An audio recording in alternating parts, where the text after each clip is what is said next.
There's going to be a lot of hand traps in today's event, and one of the newer hand traps people are adding on top of the pile is Duel and Lockbird, and Duel and Lockbird is becoming more necessary because of how much more necessary a card like Fool Loss has become.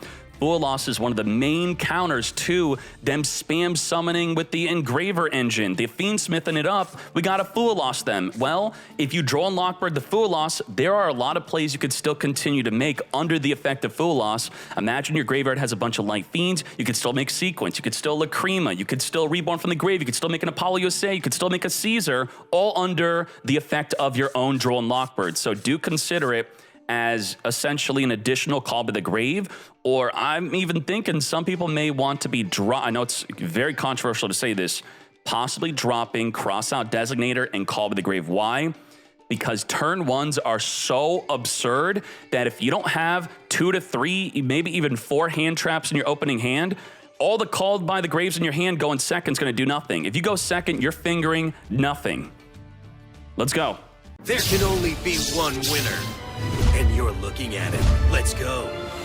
I do expect this deals in today's event also.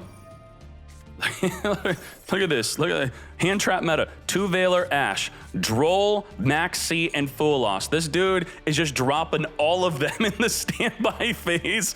You don't even care what deck they're playing. Nah, just we going all out. Wow. That's interesting. Even chaining it. Oh, okay. What if I had no play? Back to you, sir. Well, we do have the Engraver engine plus the Sinful Deception. We're going to be grabbing the Fiendsmith Tract to the effect of the Fiendsmith Engraver. We're going to Ash Blossom the effect of the Tract. And now, well, the Engraver does not have any other light fiends to make plays with. That is unfortunate, but then you run the risk that they do have an extender play. And this is where we are extending. We're going to be tributing off a monster to search our deck for the Azamina fusion spell. By sending these Sinful Spoils, we're going to fusion summon into Risalago. Risalago on summon will be activating to get Veilered. So now we have to consider a situation where we have our open normal summon. We now use our hand traps to normal summon and make cards like Sequence, which we can't make right here, but we instead make something like Moon of the Closed Heaven, which we can in fact make good plays with, but there's a Veiler. When do we use our other Veiler after we use our first one? The other Veiler, you'd want to save it for the Sequence. That's going to be the big hit with your Veiler or Impermanence. Get ready, let's see what happens. Negate. The Risalaga. Gia, the name Risalaga, that's Italian, yes? Gia was teaching me how to pronounce the cards, so we're good. Moon of the Closed Heaven, as I said. We're going to hollow Azamina, return back the Azamina to our extra deck to add back our fusion spell, which requires a Sinful Spoil cards in order to fusion summon. You can't Veiler the Requiem. Don't try. Never. Get out of here. Now, you could try to impermanent in the draw phase if they were to leave it up during your own turn, if you even really cared that much, but that's going to be with the Lacrima Tears engine in another day. We don't know when that's happening. And just like that, we are setting up the Sequence. See, whoa, we're skipping the Sequence. We're going right into the High King Caesar. What could have happened here? What could have happened is you telegraphed your Veiler too hard. How do you do that? Well, if your field keeps on lighting up like a Christmas tree on every activation, every summon, they know you got something. They don't want to be left with their pants down with the Sequence on the field, so you have to hide your delays. And there's a current exploit in game. I'm sorry that this is the issue, but even with your toggle off, I could see your Veiler if you don't have your setting turned on correctly in game. How? Well, if you have special summon animation turned on, and I special summon a Requiem, your field still lights up even with your toggled off. Why? Because you are seeing the animation of Requiem and the game's essentially bugged. It's an exploit. It's not like a good why on this is why it should happen. It should not happen. Konami should fix it. And as far as I know, they have not fixed it. Now, this is just the animation of a Fusion Ritual Synchro Caesar Pendulum, but not the summon cut in. That's fine. You can leave that on. Let's go. Actually, for the summon cut in, you have to have it to one time only. Yeah, if you have it on all the time and the second time you summon the same monster, they will also be able to see your card that's activatable with the toggle off. So that is unfortunate, but you don't really need to see it beyond once, right? There you go. A Telegraph Veiler changes our play. Now we don't go into the Sequence. We're going to be recycling the Sinful Deception. Now, what do we have with this Wave King SEAzer? We have the ability to negate 2 special summon effects. Well, we have 2 in our hand. The addition activates a special summon, negate and destroy. The equation would then activate to reborn the addition, negate and destroy. We have the Hayari is here. Link this off into our Dark Infant Ignister. Nothing we could stop here. Now, an important ruling is, can the Wave King SEAzer negate the Ignister Island? Ignister Island does have the effect to special summon continually, more than once per turn, Ignister monsters from our hand. Well, if we read the Wave King SEAzer, when a spell's trap card or monster effect is activated that includes the effect of special summon, you detach a material, negate the activation, and destroy that card. Well, what do you think? No, because it specifically described what kind of spell and trap it can negate. When you think about negating a spell and trap, are you negating a card or an effect? Or both? Well, it says spell and trap card, which specifies what kind of spell and trap, and then what kind of effect, only a monster effect. So that's gonna be not negatable. We are going to be activating the effect of the Wave King SEAzer to negate the activation of the addition, putting it into the graveyard, thus then ending our turn. We're not going to even try to follow up with the equation. Nope. Hollowed as Amina with the recycled from the end phase Deception of the Sinful Spoil. We're going to send it to the graveyard to come forth and make our Risalago again. Do we Veiler again? What do we do? Veil, negate. Now, what's really absurd about the Fiendsmith engine is it's continually recycling the Requiem, Sequence, Lacrima back in the extra deck, where now a normal summon Lurie can make big plays. We can go into Requiem, we can summon from the deck, we could return the other Engraver back in the deck if we have both already in the graveyard. We are going in for game, lethal damage. Now, we do have side deck. Circular Send from the deck, a Sigma. We're going to just DD Crow that Sigma right away. We're going to call for the grave. Finger that DD Crow. I don't think so. What the hell are you doing, mate? Not today. Now, the Circular could search for a spell/trap, and the Allen Burke could search for a spell, trap, or monster. And I would say ideally you do want to wait for the activation of the Sigma before using the DD Crow.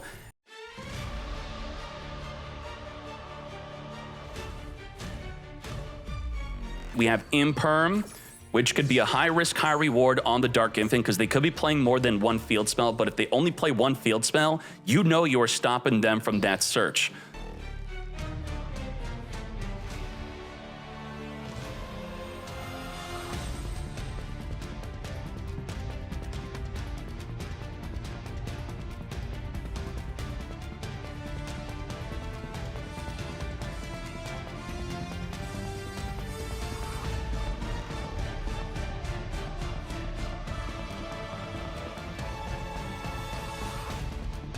So what the heck did we accomplish? We do have the quick effect of the Singularity to target cards the opponent controls to then return them to the hand. Now we're gonna be able to return how many? We have a Synchro and an Xyz, so we get target 2 to return 2. Firewall Dragon could also return a monster back to the hand. So is this just 2 disruption plus a Call by the Grave? Because I don't see any other disruption beyond that. What's going on here? Sending the Snake Eye Oak to summon our Diablo Star. Diablo Star is going to be setting up an original Sinful. With that original Sinful, we're going to send the Diablo Star to come forth and summon from the deck our Snake Eye Ash. Ash on summon, searching our deck for the Poplar. Poplar on add, triggering to summon itself onto the field to then search our deck for another original Sinful, not the field spell. You what, mate? We're going to be tributing off the Poplar, and we're going to essentially MST negate the continuous spell by returning it back before it resolves. Thus, we don't get to search for the fusion spell, which then gives us an Omni negate. We are going to use Firewall Dragon, spin the Mad Lad back to the hand, activate Deception Sinful again, but it's a hard one to return on the search for the fusion spell. And that was all we needed. 2 disruption, use both of them, lethal damage. Do I think that we optimally used our hand traps? I think we should have waited for Sigma to activate a DD Crow. That's not really an issue, though. I think that imperming the Allenbert was a huge bait. We don't play Diameter, mate. This is a different deck. Deception of the Sinful Spoil. We're going to go right away, sending it to the grave to come forth and summon our Sylvia. So automatically going even with one of the hand traps here. Let's use the track. I mean, 2 hand traps should actually be good enough, right? We can Imperm Valor the sequence. Now, what's a bit sus is if they make a sequence, you have to preempt your negate onto the Sylvia. You can't negate sequence and Sylvia on the same chain. It's not possible unless you preemptively negate the sequence. Well, even then, you don't want to do that. You have to negate Sylvia, let it resolve, then negate sequence when it activates, but then they're going to know something's up. Can they change their play? We'll find out. Requiem come forth and summoning an Engraver from the deck here. Normal summon a hand trap, as I said. You do unfortunately need that because we do not have the Lacrima Tears. As we now get Sequence, and Sequence is here. I mean, we could use just both, right? We don't have to actually negate preemptively, so I guess I was wrong on that. Just use both of the hand traps onto the Sequence as the Sylvia negates one. There you go. Makes better sense, yes? Still early in the morning for me. Sylvia negate, Imperm follow-up negate. Don't preempt the negate. You do have to preempt the negate if you have something like a Nibiru. That's when you have to. If you have an Ash Blossom and you wanted to Ash an effect, that is when you would have to preempt it. But double negate, just use both your negates. Negate, the ability of getting 2 additional bodies on the field. That is something. And we are now going to use the Azamina Fusion spell, returning itself back to the hand by returning an Azamina. We have Engraver reborning itself from Engrave, returning back the Fabled Lurie. We have the Fiendsmith track to still make a play. I mean, just because you got 2 hand traps doesn't mean that they're not going to end on something. Lacrima reborn. We can now make a Wave King Caesar. And let's get, Beatrice instead. We're post side deck. Which means, after showcasing to you one of the most popular side deck cards being a Dimensional Barrier, but Dimensional Barrier doesn't really do anything against Link monsters. So maybe we have the Ghost of Shiranui Saga Mayaya Akashi plus a transaction rollback. Oh my goodness, it's a transaction rollback. Holy crap, it's about to get toxic up in here. Now, generally when cards are activated in the graveyard, you could finger the grave, but there's going to be no monster that activates Engrave to finger. This is a problem. We're about to shut off their entire turn. Oh my Jesus. Lord have mercy. You could Ash this. That would be your last chance. But nope, we have a call by the Grave Finger. And it is in fact the Mayayakashi effect of completely turning off their turn.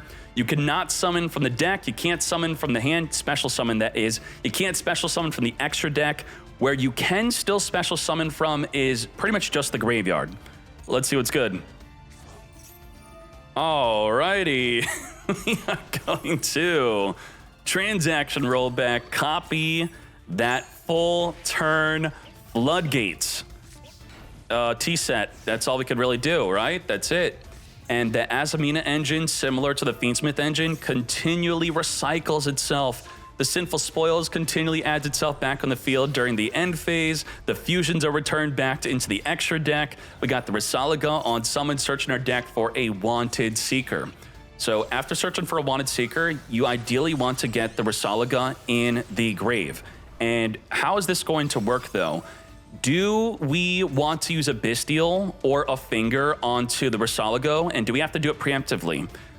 It is an option, and you do want to use it not preemptively, but on the activation, because if we read this card, it says that shuffle it into the deck, and if you do, and only if you successfully shuffle it in, do you get to add this back to the hand. So this could be an opportunity to whip out that finger to stop the recycling of the fusion spell, if we wanted to.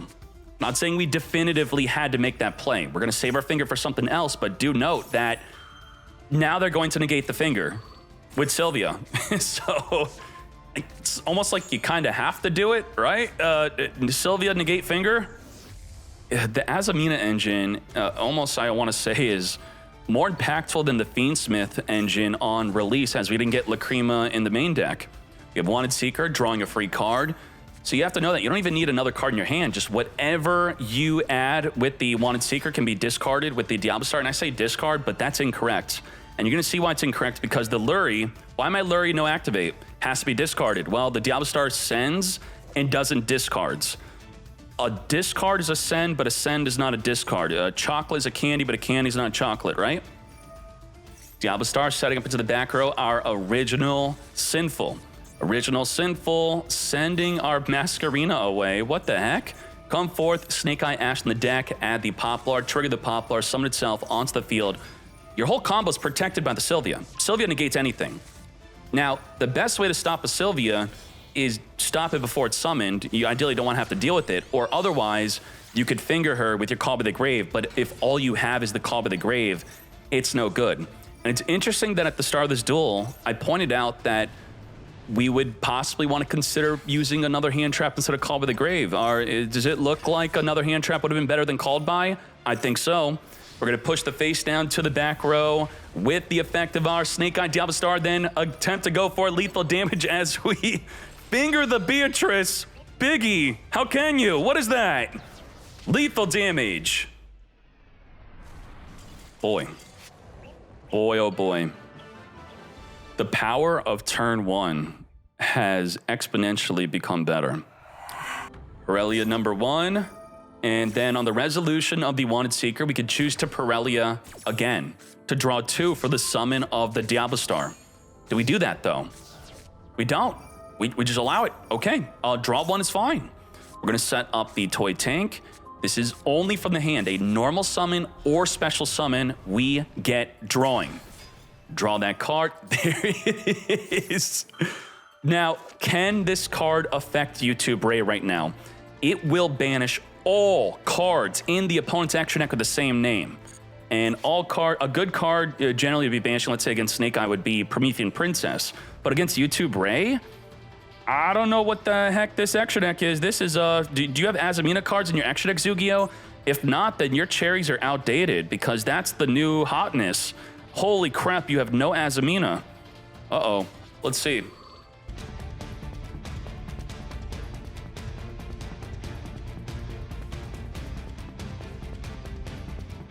Send from the deck a Dark Magician and Red Eyes Black Dragon for an untargetable, indestructible, by card effect, Red Eyes Dark Dragoon that could discard a card to negate anything and then destroy it.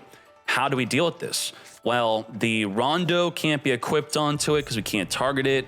We're just gonna have to find out. I guess what we could do is just reflect damage into it because that's what Mikanko does. We do also have Super Poly and Sylvia to negate anything, so our disruptions are fuse with their field if they have 2 of the same attribute, Sylvia negate anything, and Dragoon negate anything. Now, when Sylvia negates anything, she is not going to be destroying it or removing it. Pot E. Do we negate Pot E? Giving them more options? Whoa! Had we Sylvia negated the Pot E drawing into the Lava Golem, we could have stopped this from happening. No way! Damn, that is so unfortunate. We had an unstoppable Dragoon.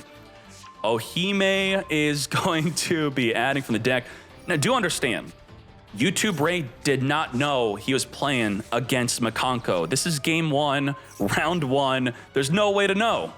We're going to, with the Great Ceremony, holy crap, 5,000 attack, as we're going to Ceremony Special Summon Ohime onto the field. With Ohime, we're going to be activating, targeting an equip card in Grave, equipping it onto ourselves. Whoa, whoa, whoa, whoa, whoa, whoa, whoa, toy box. When your opponent declares an attack, you could send a face down to destroy that monster. And I'm pretty sure this says they can't be destroyed by card effects. Yup, we do have the protection from the destruction. Special summoning, whoa, but now, because we have a light and a light, same attribute. You have to understand right now, we're about to reflect 10,000 damage to YouTube Ray's face. So being able to Super Poly, there you go, let's freaking go. And the Lava Golem was preventing us from normal summoning the Hugh Lee. Wow, what a comeback. Super Poly used alongside the toy box. We did not care about destroying. We just needed the toy on field to fuse with. And Dragoon into Lava Golem into still winning. Very well done. That literally Yugi. Wait a second. YouTube Ray won. I'm confused. Zugio chose to go first on purpose. I got it mixed up. So we side decked in a barrier statue, even though we're a go second deck. Yeah, oh my Jesus. Okay, do we have a play to get it out? We're going to use the Mikanko water to return back our Mikanko plus summon 1 from the deck. That, of course, gets negated.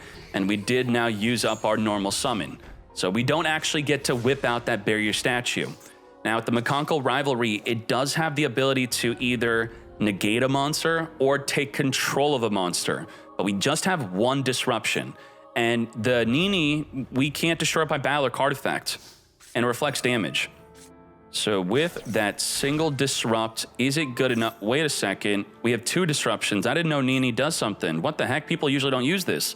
During your opponent's turn only, while equipped, you can target a face-up monster, take control of it. So 2 disruption, take control of Magician's Soul before it activates to draw multiple cards.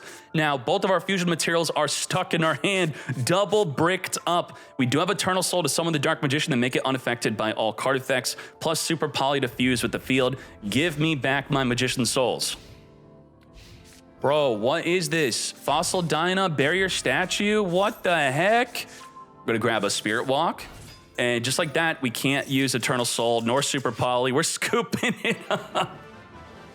Holy moly. YouTube Ray, after losing game 2, chose for Zugio to go second. Okay, as we expected. And Zugio potentially expected that, thus taking out the barrier statues and Fossil Dyna. But we're going to get hit by a draw phase maxi. We do have an Ash Blossom or Call by the Grave to negate. Negate the sea. Axe of Fools right away can negate a monster on the field before making our plays.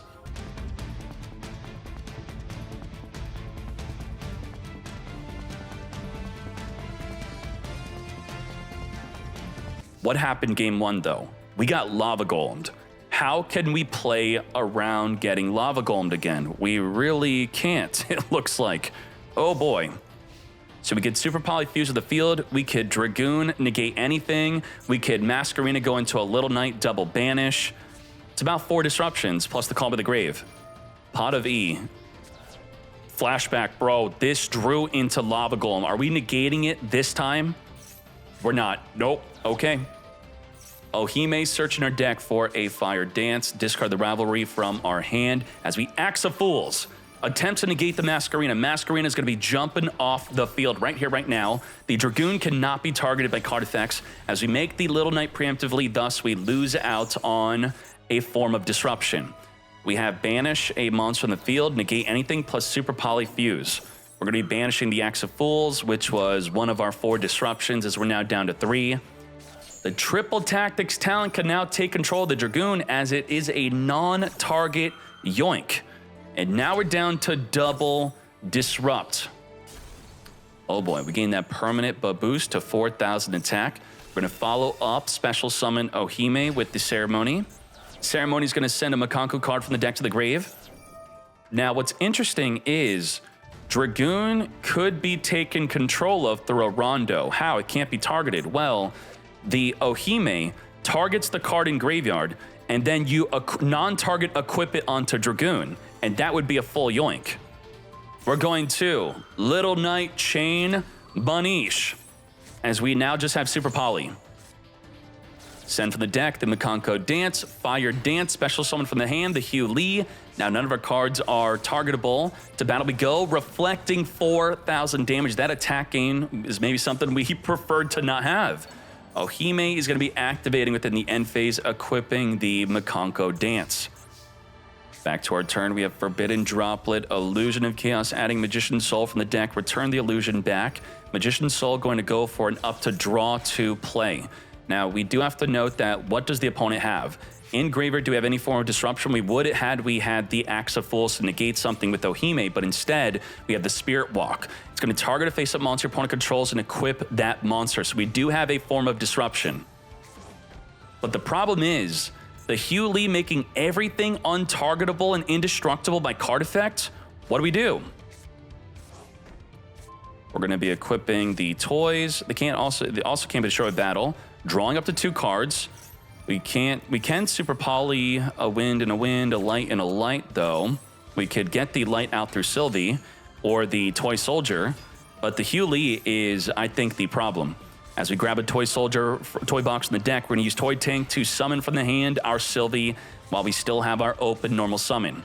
We're gonna use the Tales of the White Forest, searching our deck for Alzette Azamina. Now it's worth noting the Dragoon is pinning down that Spirit Walk. It cannot activate without getting negated.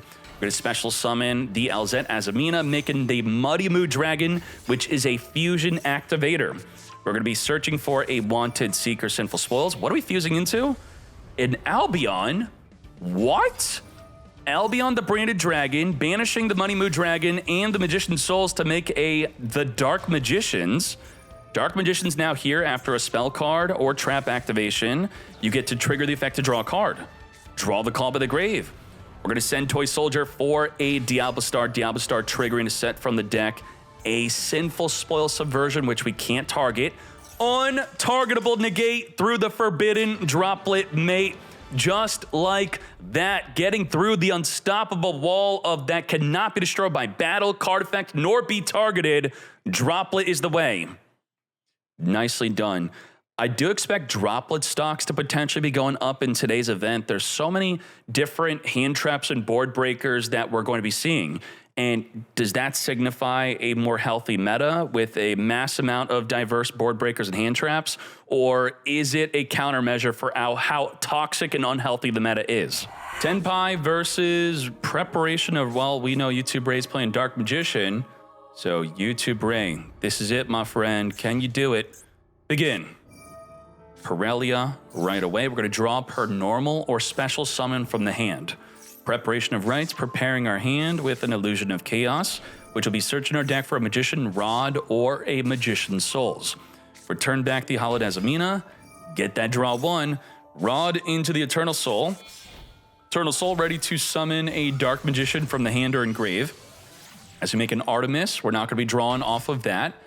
And, I mean, what does this do? What? I don't think this does anything. We have an Ash Blossom and the Max Seed. That's it. So 1 disruption. Drew Swarm, I don't think is going to really be disrupting against Tenpai. 1 Ash, 1 opportunity, 1 play, and this is it. Negate the Kaiman. All right, we're done. And so is Tenpai. Wow, we're fine. Raigeki away the Artemis. Be gone. Now, why would you want to do that? The Eternal Soul could flip up, which could then on resolution trigger the Rod to then tribute the Artemis to then add back to the hand and then make plays the next turn. Nicky Boy knows that well against Dark Magician for some reason.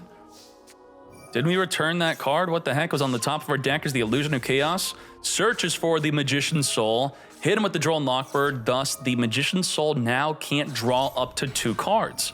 We're going to Druid Swarm. Banish to now make the card that's going to get impermanenced. Uh-oh.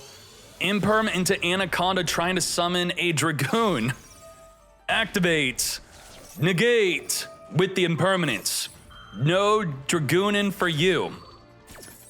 Now, we all know that Tenpai only has to top deck into literally anything to then win the entire duel right here, right now, and did not.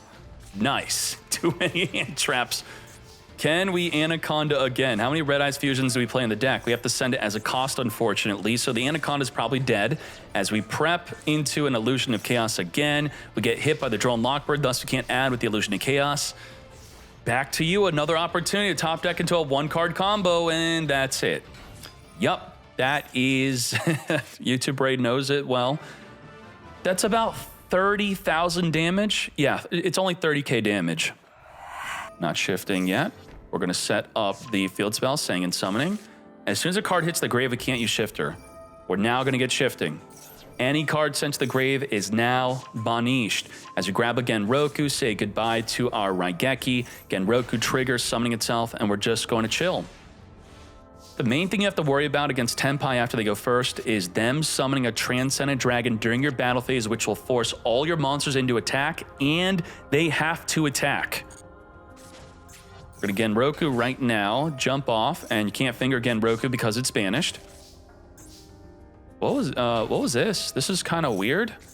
Okay, I guess we're just backed up by the imperms and set up a follow-up instead of getting ready to transcend in the battle phase. We're going to negate the Toy Soldier.